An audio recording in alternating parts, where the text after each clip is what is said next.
Assalamualaikum, salam hormat, salam sayang, salam inspirasi. Dari saya kepada anda di seluruh negara, anda dalam studio, saya amat bahagia dan teruja. Ya, kerana anda sama-sama menemani saya untuk selami jiwa, untuk merawat rohani, untuk memperkasa pribadi. Dan untuk episod kali ini, kita akan membicarakan suatu perkara yang jarang orang bincangkan secara terbuka, yang agak abstrak. Untuk kebaikan bersama, kita akan bincang tentang tipu daya sihir. Kita tahu sihir berkaitan dengan kesyirikan. Tapi persoalannya kenapa ramai sangat orang masih syirik? So, sama-sama temani saya untuk menelusuri isu tentang petaka sihir ini. Selami jiwa, rawat rohani, perkasa pribadi.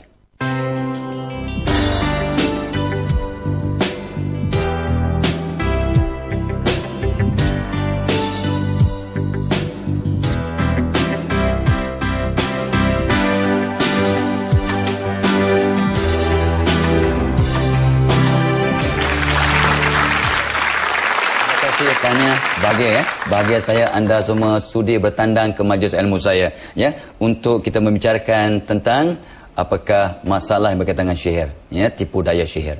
Dan kita di studio ni ditemani oleh ramai yang muda-muda dari pelajar-pelajar USIM yang dah kurang muda, kumpulan Marhaban Sungai Kantan Kajang. Allah Akbar. Terima kasih. Dan di atas pentas ni, itu dia orang yang digelar Datuk Engku Haji Ansaruddin Agus, ataupun gelaran manjanya Empak Engku. Ya, gelaran manja. Masa handsome Engku, handsome. Baik. Dan dah lama buat kerja ni Engku? Pekerjaan yang begini sebenarnya sudah lama. Lebih kurang 37 tahun. Di sebelah Pak Aku, dia jaga yang agak tampan, ya, saudara Muhammad Daniel bin Azizan, ya. Ya, Pak Daniel, ya. Ni orang-orang muda ni, orang muda. So, pernah ada masalah diganggu oleh bila sedang bekerja ada ganggu sikit-sikit. Lepas tu bila bawa kereta, lepas tu tidur di rumah, sedang tidur, lepas tu lampu buka tutup. Elektrik rosak kot. Tak ada. Saya bukannya bergurau dengan apa nama Daniel ni, sebab masih ramai Pangku, ya. Ramai rakyat di Malaysia ni masih sangsi, masih kata tahyul. Mana ada makhluk halus, jin, setan ni. Kita mana ada, kalau ada pun dia tidak akan mengacau manusia. Ya, ni apa mana sihir-sihir tak ada, dia kata. Dia kata orang yang percaya ni orang yang tahyul, orang yang kampungan, kata. Kampungan. Ketinggalan zaman. Itu dia. Jadi boleh Pak kutangkan dalam bahasa canggihnya, gapo dia sihir ni? Sihir ini sebenarnya wujud sudah berkurun-kurun semenjak zaman rasul-rasul dahulu. Ya, betul. Dan banyak contoh-contoh kenapa kita harus tidak percaya, apalagi para umat Islam. Umat Islam dia harus tahu dan paham yang dimaksud tidak percaya di sini. Jangan kita mengakui kebesaran, kekuasaan, kekuatan daripada kejahatan jin, setan, iblis, laknat, terkutuk ini. Ya. Sihir wujud, kita wajib percaya. Kenapa demikian? Rasulullah sendiri pun kena sihir. Betul. Dicontohkan Allah adalah untuk kita umat manusia pada zaman periode sekarang ini. Bahwasanya jangankan kita, Rasul sendiri pun kena sihir. Ini contoh pedoman bagi kita. Artinya siapa saja manusia boleh kena sihir. Yang selalu tidak kena sihir tersebut mereka mungkin yang bersahabat, berkawan dengan jin-jin tersebut. Mungkin wallahu alam. Kawan ni tak kacau, ya? Iya. So baik. So di antara jenis-jenis sihir yang saya jumpa, dia kata dengan patung. Ni kalau orang Afrika pakai wudu lah, ya. Patung dia kata yang dicucuk kat patung apa. Ni santau. Ni paling glamour lah, paling popular di Malaysia, santau. Lepas tu dia kata telur layang. Ya, telur juga dicucuk jarum jadi boleh bawa maut kan dia. Tangkal dan azimat. Sihir pembenci, sihir kasih sayang, ya, pengasih dan sebagainya. Jadi sebenarnya yang pernah juga saya dengar, ya, sama ada Pangku atau orang lain sebut, bila terlibat dengan sihir ni, artinya si pengamal sihir dia ada buat perjanjian, ada MOU, ya, perjanjian dengan jin dan setan ini untuk menganiaya manusia. Cuba Pak aku terangkan ni. Sebenarnya para pengamal atau penganut ilmu sihir tersebut, sama ada dia sedar atau tidak sedar, sama ada dia kurang mendapat pendedaan tentang ilmu Islam, ilmu Al-Quran dan Sunnah. Mungkin pada zaman-zaman dahulu kita belum lagi canggih macam sekarang ni. Ya. Sekarang ni ada TV dekat masjid dengan loudspeaker yang kuat, Ya, betul. pendedahan di radio cukup lengkap, dan para ulama-ulama di masjid menjelaskan banyak. Jadi banyak orang sudah berkembang. Walaupun demikian, yang sihir ni pun tidak kalah Berkembang juga. Nah, kenapa begitu? Tergantung kepada individu tadi. Apabila individu tadi dia berhajat kononnya untuk jaga ladang, mau jaga tanah, pagar rumah, segalanya, dia pergi belajar. Yang dia pelajari tadi, dia masih bukan mengagungkan Allah. Dalam kita belajar, konteks belajar tentang ilmu, kekuatan kebesaran ini, jangan keluar kita dari konsep mengagungkan, mengesakan Allah Subhanahu wa taala. Kita hanya meminta kepada yang gaib selain daripada Allah, maka kita sudah memperduakan Allah dengan yang gaib lainnya. Hukumnya cukup berat. Tiada ampun dalam Al-Quran banyak. Kita rujuk, tanyakan para ustaz, para ulama. Nah, kenapa kita berkembang dalam bagian itu? Jin, syaitan, iblis tadi, dia kempen dari telinga ke telinga, daripada orang yang mewarisi tadi, yang penganut tadi, supaya kamu jangan cerita, tetapi kamu ajaklah orang lain bahwa ini hebat, boleh dibuktikan, sehingga mereka belajar lagi. Bila dia sudah mati, jin tadi sign kontraknya. Dia akan attack, akan cari, dia akan rusak zuriat keturunan Adam ini daripada mereka-mereka yang lemah. Pertama sekali, yang lemah keimanannya. Yang kedua, yang lemah semangat. Yang ketiga, yang lemah fizikal. Ini 3 topik lemah ini paling mudah didatangi, didekati, dirasuk, dihasut, difitnah, dibawa berteman, bersahabat oleh mereka jin, syaitan, iblis tersebut. Cantik. So sebelum Pak Gu terangkan tanda-tanda orang yang kena sihir dan sebagainya, saya nak tanya si Daniel, ialah yang pernah terkena sihir atau gangguan. So di samping yang disebut tadi tu, yang kadang-kadang ialah buka tutup lampu dan sebagainya, kipas buka, pening kepala, apa tanda-tanda yang mengatakan you rasa you memang terkena sihir tu? Tengah solat atau tengah berwuduk. Dipukulnya kepala saya. Melampau. Maknya dia kata jangan solat lah.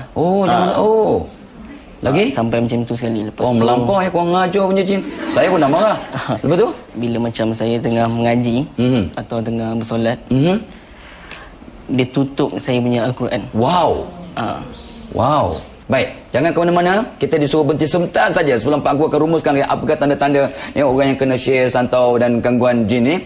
So, tunggu sebani, ingat, kita selami jiwa, rawat rohani, perkasa peribadi. Jangan ke mana, jumpa lagi sebani, insya-Allah. Dia akan bisik, kamu pergi sana berobat, itu bagus. Rupanya dia punya kawan.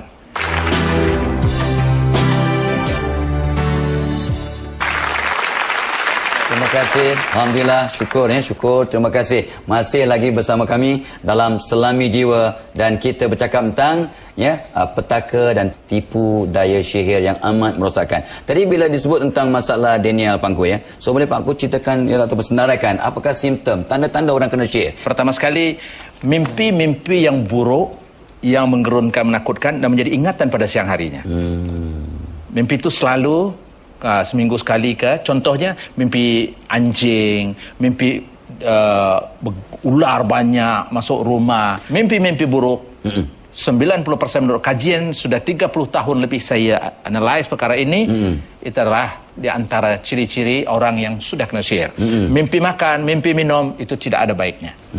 Setelah itu, apalagi tanda-tanda yang lain, jantung berdebar-debar jika kita mendengarkan azan. Jika kita berdekatan dengan orang yang alim dan taat, terasa berdebar. Seandainya ada Anda berdekatan dengan saya saja, gugup, berdebar, saya pandang, berarti ada jin dalam tubuh Anda. Berarti sihir ada pada diri Anda. Tapi kalau memang sebab orangnya yang ganteng, jadi kita berdebar juga? Lain. Itu jin cinta. Okey, teruskan. Terus dan ada perasaan sedih, pilu, emosional, amarah. Ini ciri-ciri tanda orang yang sudah kena sihir. Tak salah dia marah. Dia balik kerja, isteri dia tengok muka masam. Padahal istrinya sudah berbedak cantik. Suami tengok isteri buruk, dia pun marah. Ini permainan sihir. Jin tadi berdiri pada muka istrinya, dia bikin buruk. Dia pergi dekat suaminya, muka masam. Yang isteri, apa abang ni balik-balik marah-marah? Padahal itu adalah permainan sihir. Dan juga ada di antaranya sakit kepala yang tidak menentu pada saat-saat tertentu, yang susah untuk biasa, ini saya minta maaf, biasa dipanggil oleh perubatan modern migraine. Migraine 90% gangguan jin. Wow. Terus ada di sini juga tidak selesa berada dalam rumah atau dalam office pejabat, resah dan gelisah. Kadang berasa perasaan sayup sampai macam sudah nak mati saja. Ini sudah peringkatnya agak tinggi sedikit.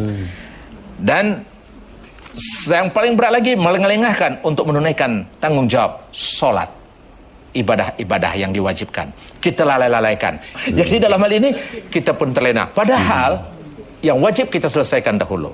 Kita selalu perasaan diikuti dalam rumah, ada bayangan makhluk. Aduh, di belakang saya siapa ini?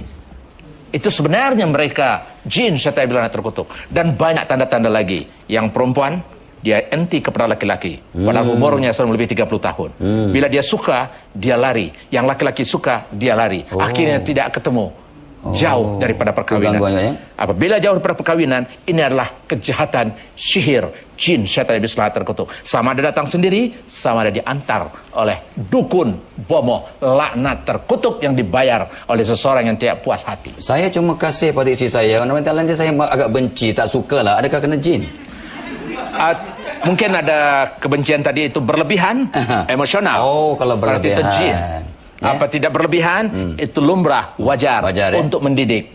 Subhanallah. Hebat. So, saya nak tambah ya, senarai tadi. Okey, jangan tersikan samping apa yang Ustaz cakap tu, yang Pak Gu cakap, sakit kepala lepas asar, dia kata, badan rasa berat dan malas. Ini kerana sukar dapat jodoh, ya. Badan terasa bisa-bisa, sakit ketika ziarah orang meninggal.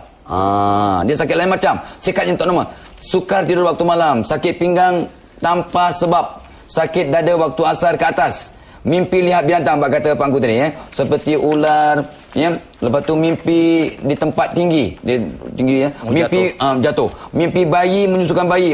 Ni bahaya ni. Ya. Mimpi di tempat yang kotor. Ya. Ada terasa benda bergerak-gerak bawah kulit. Bila dicek para doktor, tidak jumpa penyakit. Tak ada apa-apa. Dicek X-ray, tak ada apa-apa. Bayi kerap menangis, yalah ya. Buat macam bunyi guli jatuh atas siling.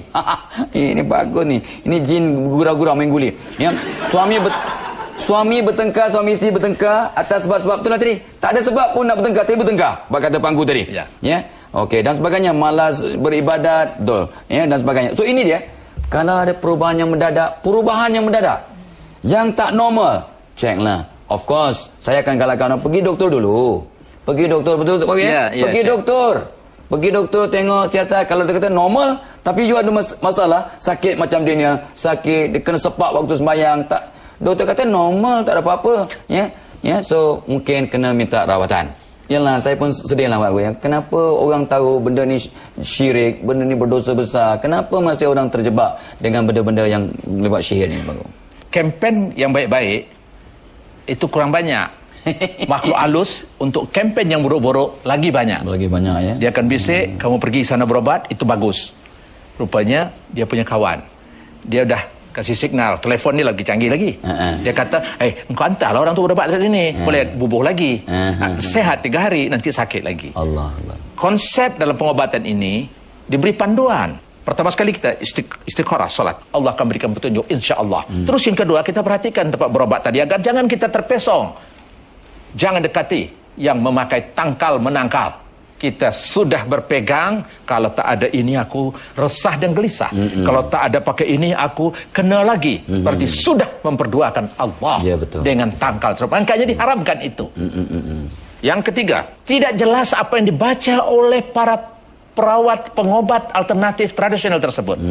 Dia baca, rupanya ada nama-nama jin yang dia seru, dia panggil. Kita tidak paham. Apabila bacanya keluar daripada Al-Quran dan Sunnah Rasulullah, jauhi tempat tersebut. Jangan didatangi. Ya, betul. Ya, Pak Gu, terima kasih. So, dia tu bila dirawat, ya, Pak Gu, 4 tahun sengsara. Kesan perubahan pada diri you? Alhamdulillah. Sampai sekarang rasa macam okey semua. Baik, kita akan sambung ya dengan kisah ini ya. So jangan ke mana-mana ya. Kita masih bercakap tentang petaka sihir, bencana sihir, tipu daya sihir. So selami jiwa, rawat rohani, perkasa peribadi. Jangan ke mana-mana. Jumpa lagi lepas ni insya-Allah.